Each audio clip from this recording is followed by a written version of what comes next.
সম্মানিত দর্শক এবং শ্রোতাবৃন্দ, আমি যশোরী বাংলাদেশি সেবা পার্টির পক্ষ থেকে আপনাদের সকলকে জানাই আসসালামু আলাইকুম রহমতুল্লাহ। মনে রাখবেন, রিবা কখনো কি সুদ হয়? কখনো সুদ হয় না। মুসলমান ধর্মের হুজুরদের বানানো প্রচলিত সুদকে রিবা বোঝায় না। তাহলে রিবা কি আর সুদ কি? হুজুররা যে সুদের ডিফিনেশন দেয় সেটি কি হারাম? কখনো হারাম না, সেটি হালাল। রিবা সম্পর্কে আল কোরআনের প্রকৃত বার্তা যদি আমরা জানতে চাই, in Islamic terminology, illegal increase in wealth is called riba. Those who increase wealth are রিবাখোর ইন বাংলা, রিবাখোর। They are not called সুদখোর in any way. Although the Quran does not know the হুজুর who call them সুদখোর, এটি আমরা কোনোভাবে মেনে নিতে পারবো না। ইসলামের পরিভাষায় অবৈধভাবে মাল দৌলত বৃদ্ধি যেভাবেই করা হোক না কেন তাকে রিবা বলে। আর যারা মাল বৃদ্ধি করে এবং সেটি তারা ভোগ করে তাদেরকে বলা হয় রিবাখোর। যেমন ধরুন, আপনি সরকারি চাকর, তো আপনার মাসে বেতন 50,000 টাকা। আপনি টেবিলের তল দিয়ে 1,000 টাকাও যদি 1 কোটি টাকাও যদি বাড়তি আনেন, আপনি রিবাখোর। আপনি পাবলিক সেক্টরে রয়েছেন, প্রাইভেট সেক্টরে রয়েছেন, যেখানে আপনি থাকেন না কেন, আপনি জানেন যে অবৈধভাবে আপনি একটি টাকা নিচ্ছেন, তো আপনি রিবাখোর। ঠিক একই কায়দায় আপনি ডেট ওভার কোনো জিনিস বিক্রি করছেন বা ওষুধ বিক্রি করছেন বা যেগুলি সত্যায়িত করা সরকার দ্বারা, জনগণ দ্বারা, সেখানে যদি আপনি নিজেকে নিজের বল প্রয়োগ করে আপনি দাম বৃদ্ধি করে ডবল টেবল আপনি খাচ্ছেন, তো আপনি রিবাখোর। তো এদেরকে কোনোভাবেও সুদখোর বলে না। যদিও কোরআন অজানা যত হুজুর আমাদের দেশে রয়েছে, এরা সুদখোর বলে। তো কোরআন অজানা হুজুর যত আমাদের দেশে ওয়াইজিন রয়েছে, পীর রয়েছে, বক্তা রয়েছে, এরা সবাই রিবাখোর। এরা মানে না 2 নম্বর সূরা আল বাকারার 174, 175 আয়াত দুটি। তাই এরা নগণ্য মূল্যে বিক্রি করে, এরা ধর্মের কাহিনী করে সবাই রিবাখোর হয়। আর ওদের ভাষায় এরা হচ্ছে সুদখোর। ব্যাংকে চাকরি করলে মনে রাখবেন, সে কখনো রিবাখোর হয় না। ব্যাংকে যারা টাকা রেখে সেই টাকার থেকে বাড়তি যে ইনকাম তারা পায়, সেটি যারা খায় তাদেরকে ধর্মের মৌলবীরা সুদখোর বলবে, কিন্তু কোরআন তাদেরকে রিবাখোর বলে না। আর রিবা শব্দটির বাংলা অর্থ কি? অবৈধভাবে যে মাল দৌলত খায়, জমা করে। এখন মৌলবী সমাজ এরা এই সুদ শব্দটি নিয়ে এসেছে এমনভাবে যেন জাতি গোলমোলভাবে বোঝে আর কোরআন থেকে যেন জাতি দূরে থাকে। রিবা শব্দের অর্থ বিভিন্ন আয়াতে আল্লাহ রাব্বুল আলামিন ইনক্রিজ বা বৃদ্ধি, গ্রোথ, রেইজ বলেছে। যেমন আমরা 13 নম্বর সূরা রদের 17 নম্বর আয়াতে যখন দেখি, সেখানে জাবাদার রবিয়া শব্দটি ব্যবহার করা হয়েছে। আনজালা মিনাস সামাই মাআন ফাসালাত আউদিয়াতুম বিকদারিহা ফাহতামালাস সাইলু জাবাদার রবিয়া। আল্লাহ আসমান থেকে পানি বর্ষণ করেন আর তাতে নদী নালা নির্দিষ্ট পরিমাণ ভেসে যায়। তারপরে নদী নালা সমূহে ফেনা ওঠে।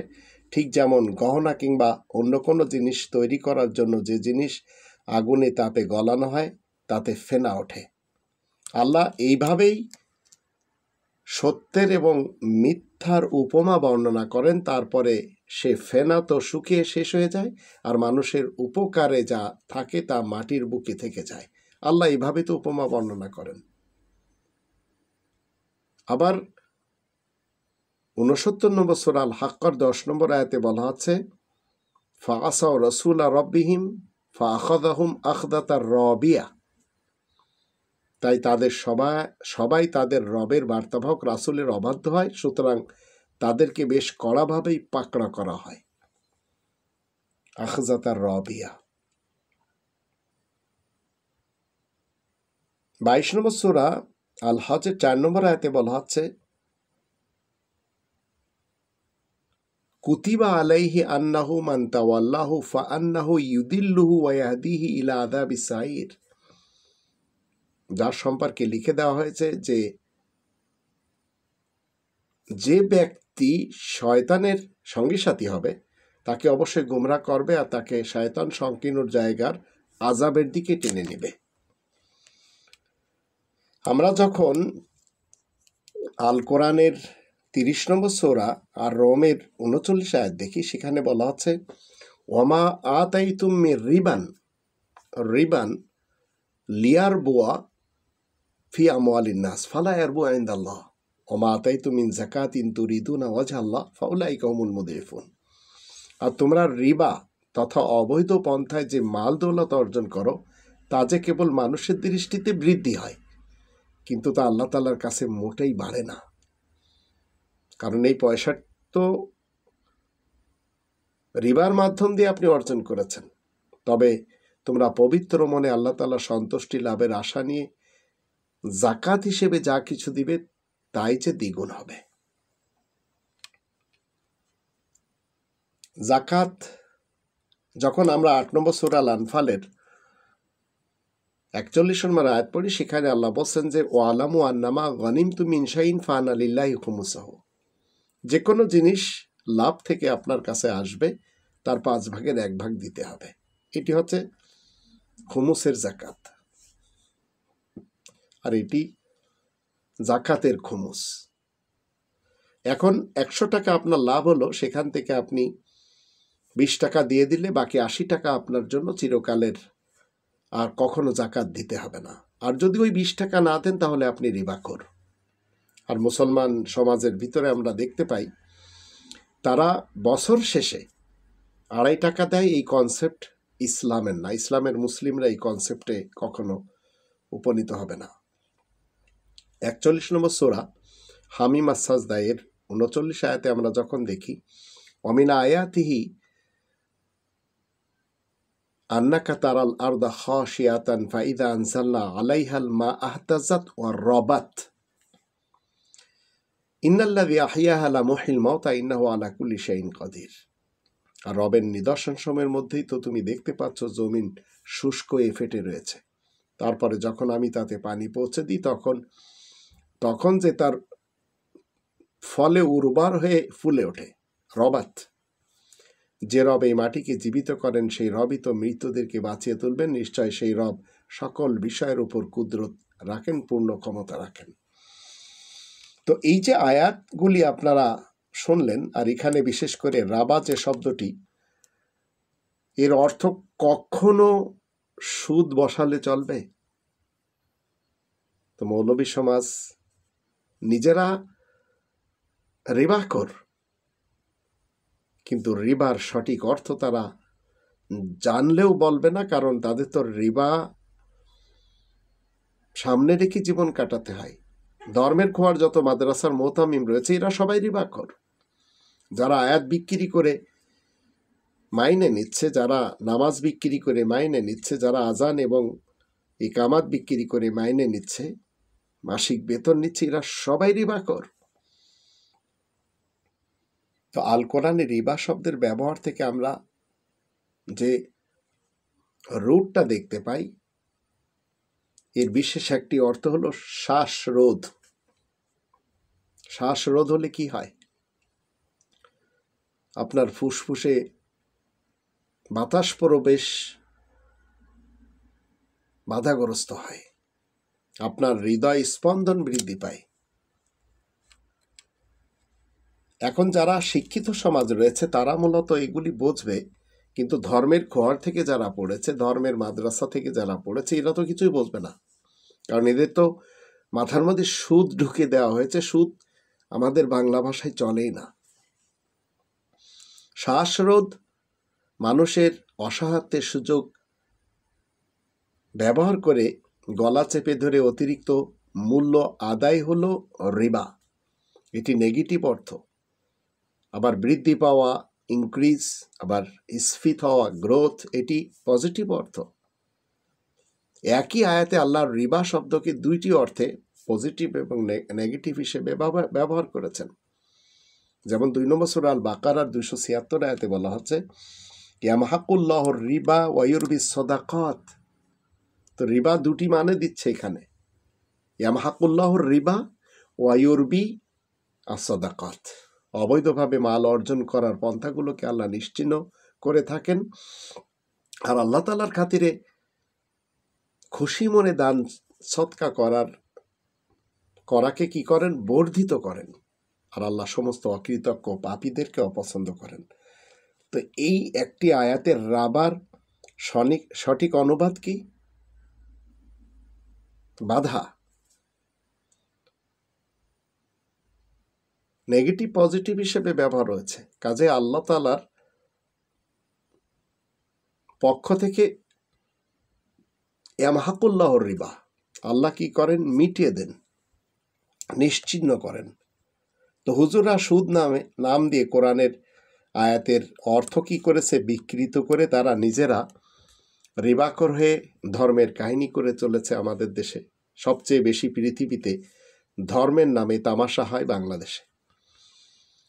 আবার এই ধর্মের নামে আমরা এখন দেখতে পাচ্ছি লক্ষ লক্ষ মানুষ আজহারী সাহেবের বক্তৃতা শুনছেন এবং অনেকের পকেটমার হয়ে যাচ্ছে, মোবাইল ছিনতাই হয়ে যাচ্ছে, কত কিছু হচ্ছে, সবই আপনারা জানেন।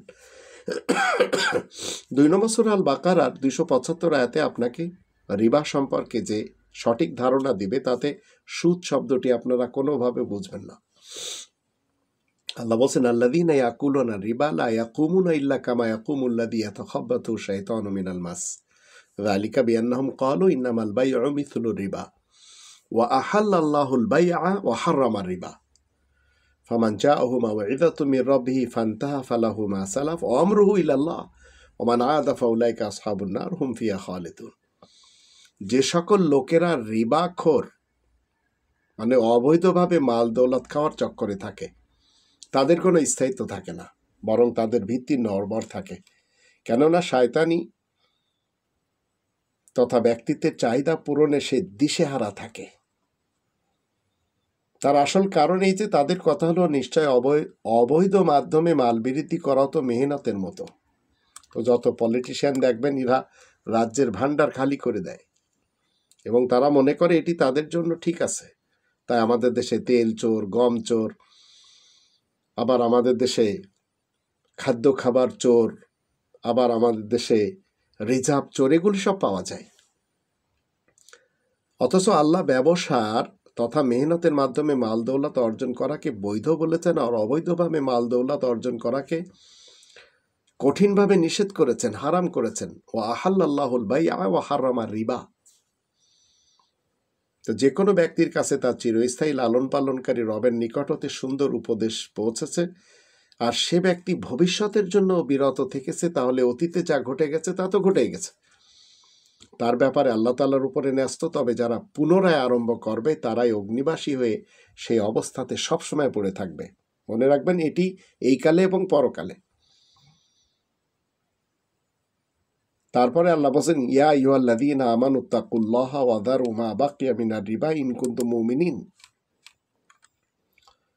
এখানে 2 নম্বর সূরা আল বাকারা 278 বলা হচ্ছে, তোমরা যারা ঈমান এনেছো, শোনো, আল্লাহ তাআলা তাকওয়া অর্জন করো, নাফরমানি করা থেকে সতর্ক থাকো, এটি হচ্ছে তাকওয়া।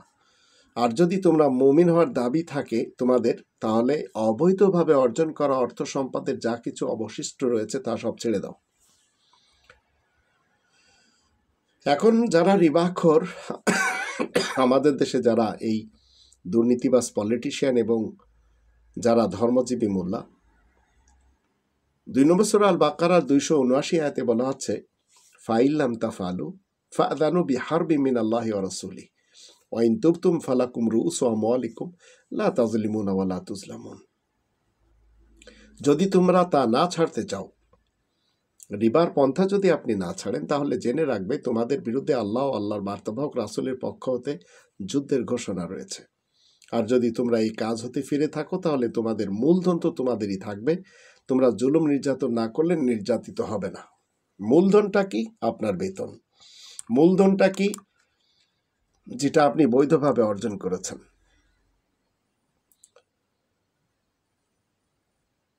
এখন রিবাখোরদের আর একটি সিস্টেম কি? 3 নম্বর সূরা আল ইমরানের 130 নম্বর আয়াতে বলা আছে, ইয়া আইয়ুহাল্লাযীনা আমানু লা তাকুলুর রিবা আদআফাম মুদাআফা ওয়াত্তাকুল্লাহা লাআল্লাকুম তুফলিহুন। তোমরা যারা ঈমান এনেছো, শোনো, তোমরা রিবা তথা অবৈধভাবে কারোর থেকে দ্বিগুণ কিংবা 3 গুণ মুনাফা নিবে না। তাহলে ব্যবসা বাণিজ্য আল্লাহ তাআলা স্পষ্টভাবে বলে দিলেন কে কত মুনাফা করতে পারে। আর তোমরা আল্লাহ তাআলা তাকে অর্জন করো যেন তোমরা সফল হতে পারো। তো আমরা দেখতে পাচ্ছি আল্লাহ ব্যবসাকে হালাল করেছেন, আর রিবাকে অবৈধভাবে মাল দৌলত অর্জন করাকে হারাম করেছেন। এখন ব্যবসা যদি আমরা দেখি,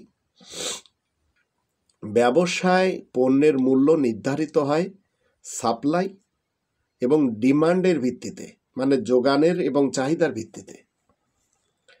তো যে প্রক্রিয়ায় ন্যায্য মূল্যে পণ্যের ক্রয় বিক্রয়ের মাধ্যমে ক্রেতা এবং বিক্রেতা উভয়ই লাভবান হয়, সন্তুষ্ট হয়, উভয়েরই প্রবৃদ্ধি অর্জিত হয়, এটি পজিটিভ রিবা, যা সমাজের অর্থনীতিকে কি করে? স্ফীত করে। কিন্তু যদি আপনারা না বোঝেন, তাহলে সমস্যা। আপনি যদি সিন্ডিকেটের মাধ্যমে কিংবা পণ্য মজুত করে কৃত্রিম সংকট তৈরি করেন, যথেষ্ট যোগান থাকা সত্ত্বেও, তাহলে পণ্যের দাম তখন কি হয়? বাড়িয়ে দেওয়া হয়। ক্রেতার অসহায়ত্বের সুযোগ নিয়ে গলা চেপে ধরে যদি অতিরিক্ত মুনাফা আদায় করা হয়, ডবল এবং ট্যাবল, দ্বিগুণ এবং 3 গুণ, তাহলে সেটা আর ব্যবসা থাকে না, সেটা রিবার ক্যাটাগরিতে চলে যায়।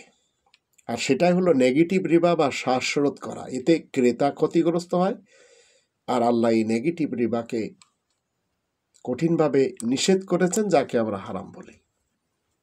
তো রমজান মাস আসলে কি হয়? আজ 2025 সালের রমজান মাস।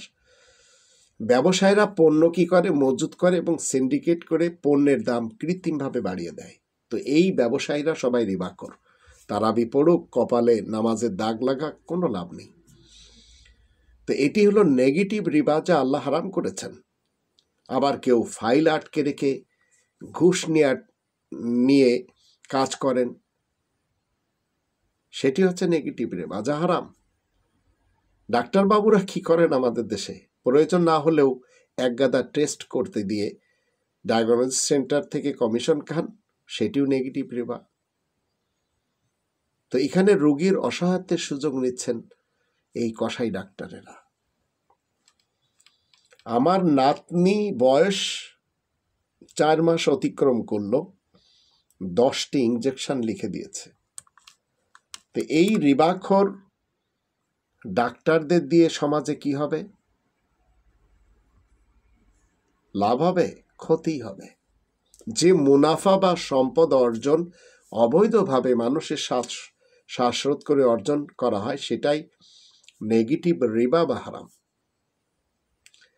রিবা অর্থ কোনোভাবেও এই রিবাখোর হুজুরদের, বক্তাদের, পীরদের, শায়েখদের কথা মতে সুদ না। সুদখোর হুজুররা যাদেরকে বলে, তারা জানে না যে তারা নিজেরাই তাদের কথাতে ধরা খাচ্ছে। তো সকল বক্তা হুজুর, পীর সমাজ সবাই রিবাখোর।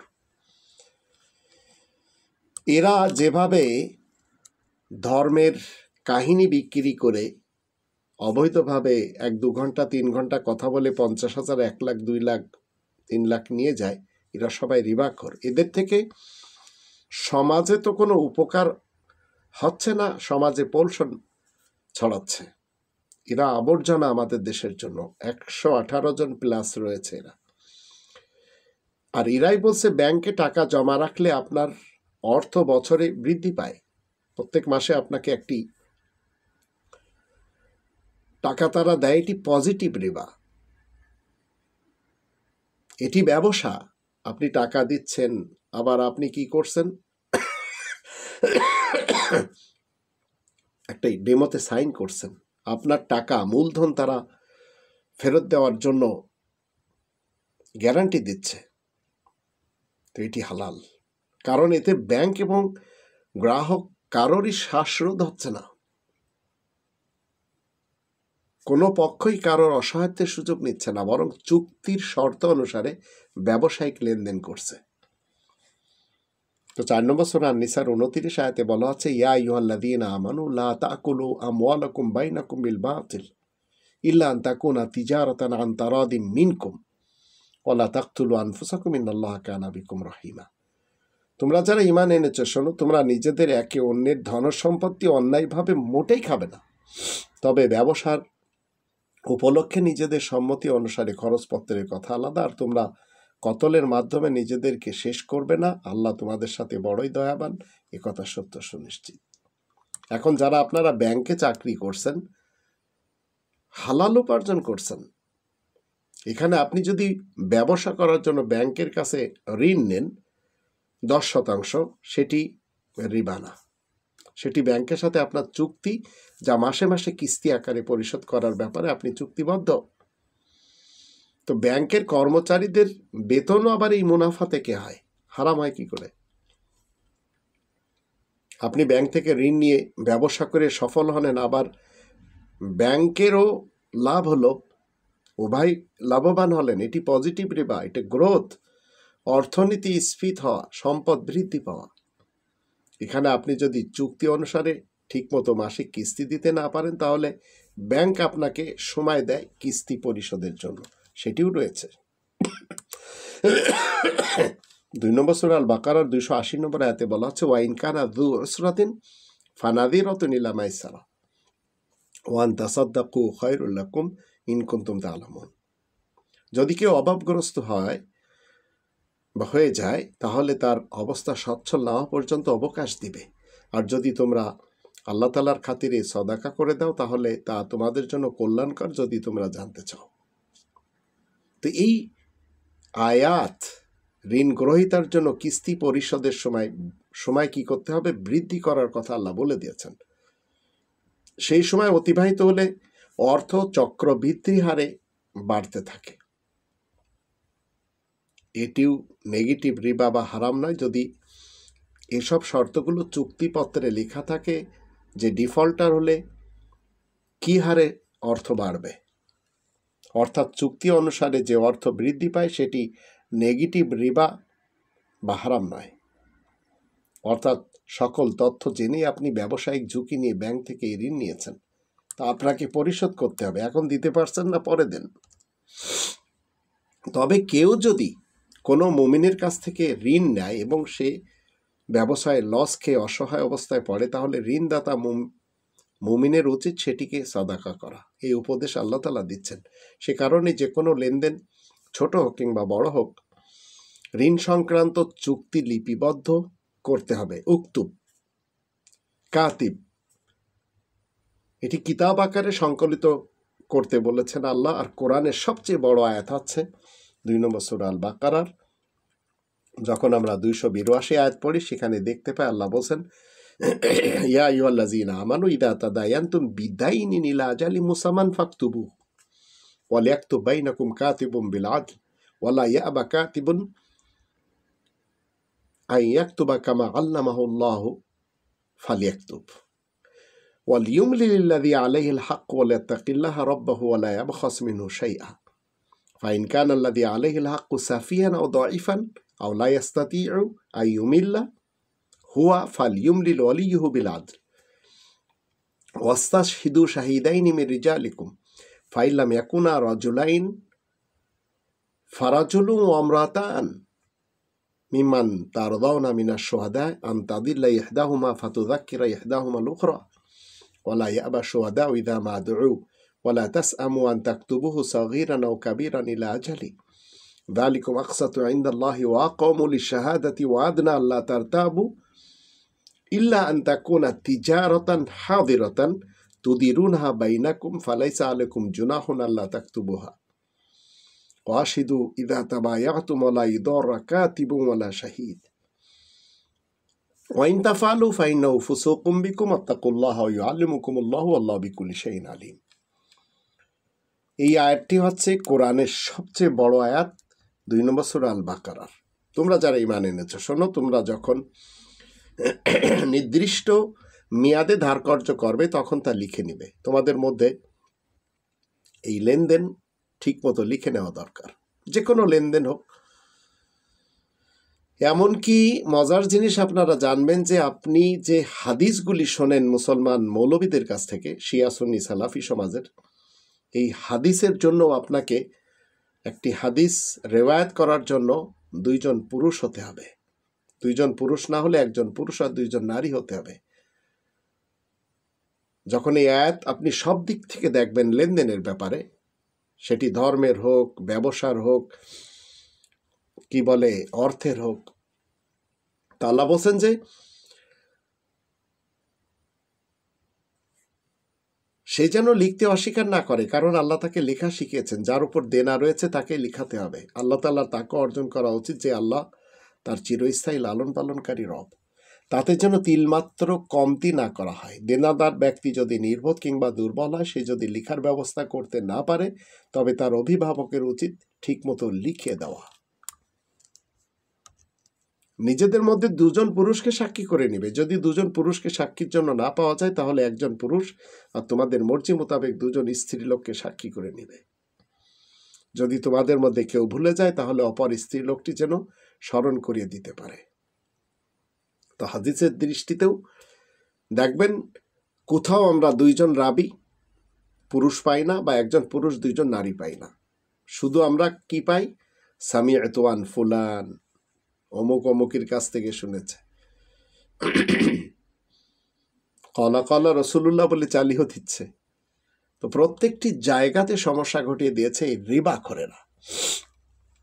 আবার সাক্ষ্য দেবার জন্য ডাকলে যেন অস্বীকার করা না হয়। লেনদেন ছোট বড় যাই হোক, নির্দিষ্ট মেয়াদ সহ লিখতে আলসেমি করো না। ন্যায় বিচার কায়েম রাখার জন্য আল্লাহ তাআলার কাছে এই ব্যবস্থা রয়েছে। তো ন্যায় বিচারের বিপরীত যদি আপনি যান, তাহলে আপনি অন্যায় অবিচার করে চলেছেন। সাক্ষ্য সঠিকভাবে বহাল রাখার জন্য এই ব্যবস্থায় উত্তম। তোমরা যেন কোনো রকম সন্দেহের মধ্যে না পড়ো। তবে কেনা বেচা ও নিজেদের মধ্যে নগদ লেনদেনের সময় না লিখলেও কোনো দোষ নেই। তবে কেনা বেচার সময় শুধু সাক্ষী ঠিক করে নিলেই চলবে। লেখক এবং সাক্ষীদেরকে কোনো কষ্ট দিবে না। তাই যদি তোমরা করো, তাতে তোমাদের পাপ হবে। তোমরা আল্লাহ তাআলা তাকে অর্জন করো। আল্লাহ তোমাদেরকে শিখাচ্ছেন, আল্লাহ হলেন মহাজ্ঞানী। এই চুক্তিপত্র লিখিত আকারের বাইরে ব্যাংক যদি চক্রবৃদ্ধি হারে তাদের ইচ্ছামতো মালের হার বৃদ্ধি করে, তাহলে সেটা হবে নেগেটিভ রিবা, কারণ এতে ঋণ গ্রহীতার অসহায়ত্বের সুযোগ নেওয়া হচ্ছে। এমনকি ব্যাংকও নিচ্ছে, আবার অন্য অন্য যত সেক্টর রয়েছে তারাও নিচ্ছে। তো 3 নম্বর সূরা আলে ইমরানের 130 আয়াতে আল্লাহ তাআলা বলেই দিয়েছেন, ইয়া আইয়ুহাল্লাযীনা আমানু লা তাকুলু রিবা আদআফা মুদাআফা ওয়াত্তাকুল্লাহা লাআল্লাকুম তুফলিহুন। তোমরা যারা ঈমান এনেছো শোনো, তোমরা রিবা তথা অবৈধভাবে কারোর থেকে দ্বিগুণ কিংবা 3 গুণ মুনাফা নিও না, আর তোমরা আল্লাহ তাআলা তাকে অর্জন করো যেন তোমরা সফল হতে পারো। তো এই আয়াতগুলি সব 900 কোটি মানুষের মধ্যে যারা নিজেরা নিরাপদে থেকে অন্যদেরকে নিরাপত্তা দিতে চায়। তো চক্রবৃদ্ধি সুদের হার মৌলবীদের দৃষ্টিতে অনুবাদ করে রিবাখোর। এখন আদাফা মুদাফা, এই যে জয়ীফ শব্দটাকে চক্রবৃদ্ধি সুদের হার মৌলবী সমাজের পক্ষ থেকে করা হয়েছে অনুবাদ। আর এই অনুবাদ করে রিবাখোর ঘোল খাওয়াচ্ছে আম জনতার সকলকে। তো হুজুরদের ফতোয়ার উপর ভরসা করে হালালকে হারাম মনে করে জীবন পার করলে সেটা হবে শিরিক।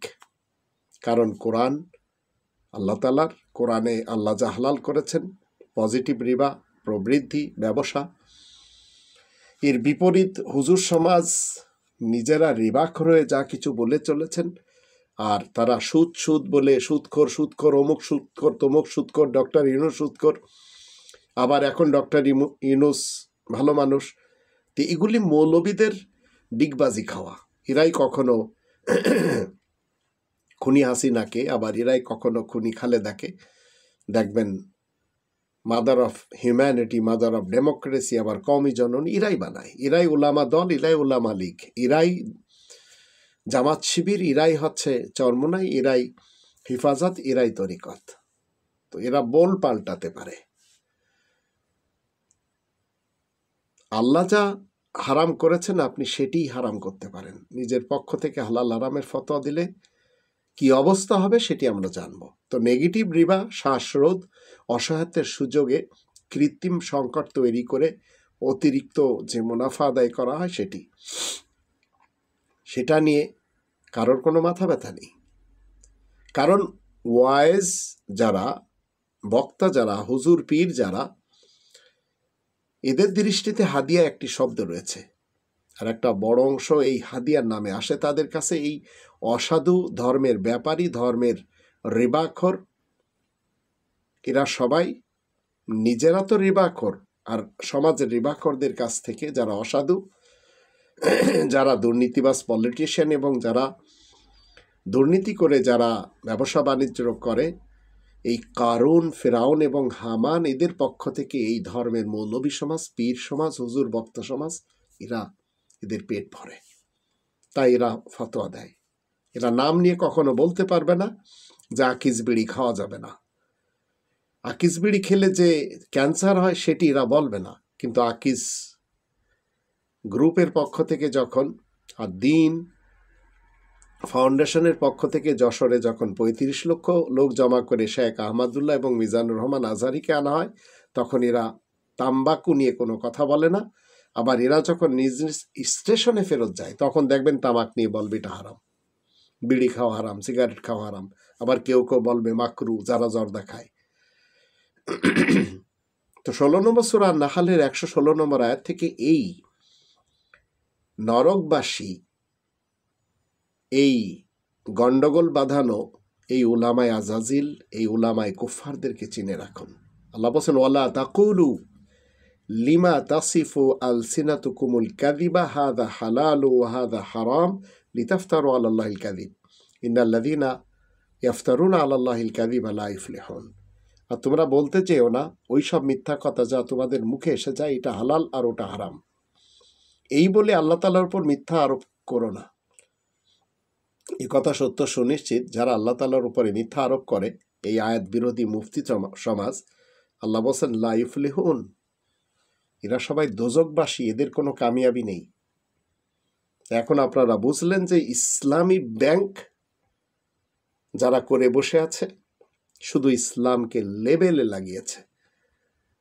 যেমন খানকিপাড়ার সাথে, পতিতালার সাথে ইসলামী পতিতালয় বা ইসলামী খানকিপাড়া যায় না, তদ্রূপ ব্যাংকের সাথেও ইসলামী ব্যাংক যায় না। টয়লেটের সাথে যেমন পাবলিক টয়লেটের সাথে ইসলামী টয়লেট যায় না, তদ্রূপ আপনি ব্যাংকের সাথে ইসলাম শব্দটি লাগাতে পারবেন না। তো যেখানে দেখবেন ইসলামের লেবেল লাগাচ্ছে, ওরা সবাই রিবাখর হয়ে এই কাজগুলি করে চলেছে। তো এদের থেকে আপনাকে আমাকে বেঁচে থাকতে হবে। আর আপনারা জানতে পারলেন ব্যাংকে যারা চাকরি করছেন তাদের যে বেতন রয়েছে সেটি হালাল, আবার ব্যাংকে পয়সা রেখে যারা সেখান থেকে মুনাফা নিচ্ছেন সেটিও হালাল, আবার ব্যাংক থেকে টাকা নিয়ে আপনারা ব্যবসা করে ব্যাংকে যা দিচ্ছেন সেটিও হালাল। আল্লাহ আমাদের সবাইকে বোঝার তৌফিক দান করুন।